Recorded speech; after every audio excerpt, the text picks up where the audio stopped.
Hello. In this clip from our Justia webinar, The Attack on DEI, Safeguarding Corporate DEI Initiatives, Ebony Morris and Valerie Fontenot share their final thoughts on DEI initiatives and answer audience questions. If you want to see more Justia videos on law practice and legal marketing, be sure to subscribe to our channel. So if there was one takeaway, I would encourage people to listen to others, think about how they would feel if the situation was reversed for them, and understand that it all takes us getting to have a civil discourse and knowing and talking to each other. And that is how we will overcome these challenges and safeguard some of these DE&I initiatives. Yeah, and just to add on that, my takeaway is that despite the fights, despite the attacks on DEI, we should absolutely continue to support diversity, not just as a whole, but in particular within the legal profession. It's no secret that the legal profession is the least diverse profession among a lot of different professions. And so without these initiatives, I probably wouldn't be sitting here at my firm. Val would be sitting at her firm, right? We wouldn't be in these spaces because we wouldn't have the support from those law firms or from those different companies of applicants that look like us, right? And so in order to further increase and further grow, we should continue to support these initiatives. However, we have to do it. If we do have to fight back in the courts, then so be it. We have to do it.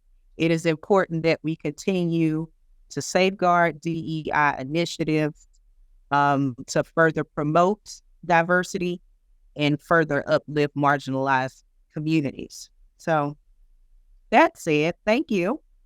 Hopefully you can see our email addresses. If not, it's blue. It's in blue, but I will read it. So Valerie Fontenot, that is VFONTENOT at FRILOT.com. And Ebony Morris, it is EMORRIS at FOLEYMANSFIELD.com. Feel free to email us, comment, definitely tell us that we look young. That's the best part. And if you have any questions, concerns, and we hope you enjoyed today's presentation. Thank you to Ebony and Val for that wonderful presentation. We will now move on to audience questions. I see a few of you have already submitted questions here. Unfortunately, our speakers are unable to join us for a live on-camera Q&A session. However, they did respond via text to those questions that you sent to that Q&A button in the control panel at the bottom of your screen. As such, I will go ahead and read out their responses as well as your questions in full.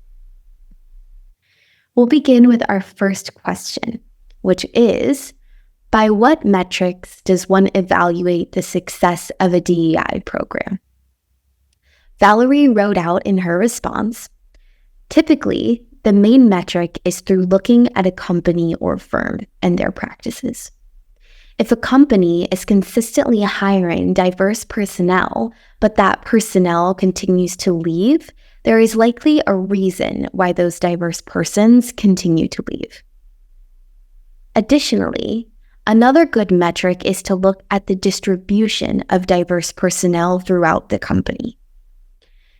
If all of your diverse personnel are at entry-level positions, that is likewise an issue.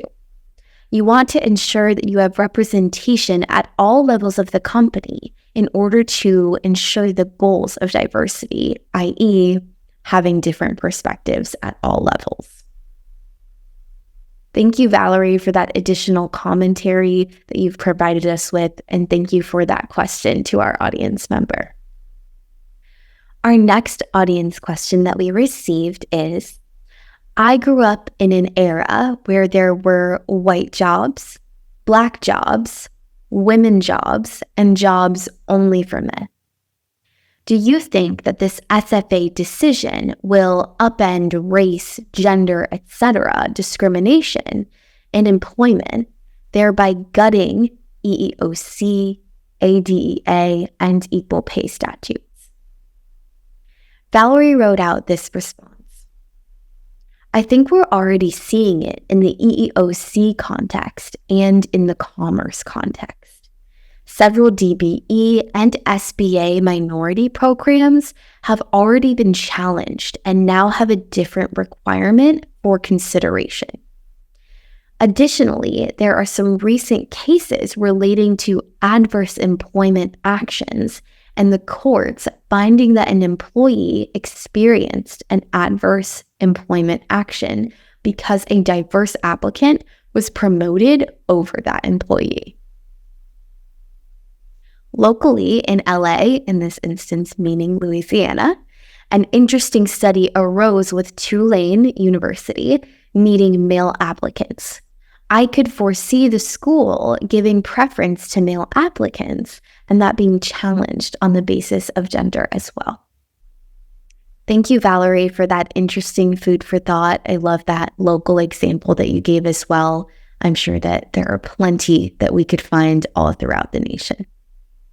Thank you all again for all of your questions, and thank you to Ebony and Val for your presence and your wonderful presentation. If you have any additional questions for Ebony and Val, their emails were in that presentation.